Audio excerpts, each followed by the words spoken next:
Թուրքիայի վարչապետ Դավութօղլուն Բրյուսելում հանդիպել է ՆԱՏՕ-ի ղեկավար Յենս Ստոլտենբերգի հետ։ Ես կարող եմ ասել, որ մեր օդային ու ցամաքային սահմանների պաշտպանությունը ոչ միայն մեր իրավունքն է, այլ նաև իմ կառավարության պարտականությունը։ Նա նաև շեշտել է, թե հույս ունի, որ Ռուսաստանը կվերանա միջադեպի պատճառով Թուրքիայի դեմ կիրառած տնտեսական պատժամիջոցները։ Պատժամիջոցները մեծապես սահմանափակում են թուրքական ապրանքների մուտքը, ինչպես նաև աշխատանքային պայմանագրերի ու մուտքի արտոնագրերի երկարացման հնարավորությունները։ Պատժամիջոցները զգալիորեն ազդում են նաև թուրքական ընկերությունների ու զբոսաշրջության ոլորտի վրա։ ՄԱԿ-ի եղանակային փոփոխությունների գագաթաժողովից հետո Էրդողանը հանդիպել էր ԱՄՆ-ի նախագահ Օբամային և պետքարտուղար Քերիին, քննարկելու առկա իրավիճակը։ Օբաման շեշտել է Թուրքիայի ԱՄՆ-ի դաշնակից լինելու հանգամանքը։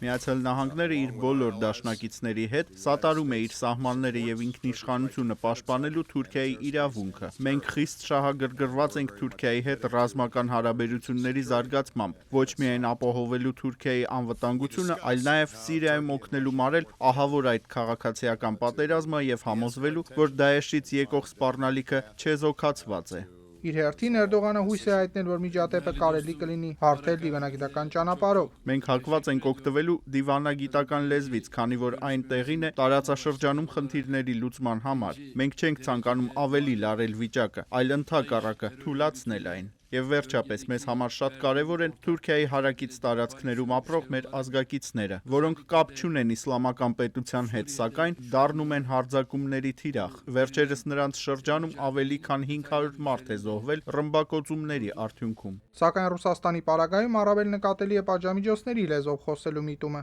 Թե արդյոք դա երկար կտևի ու արդյոք կմարի, թե ոչ, պարզ կլինի ներգրաված պետությունների հետագա որոշումներից։ Տիգրան Մարտիրոսյան, Ամերիկայի ձայն, Վաշինգտոնից։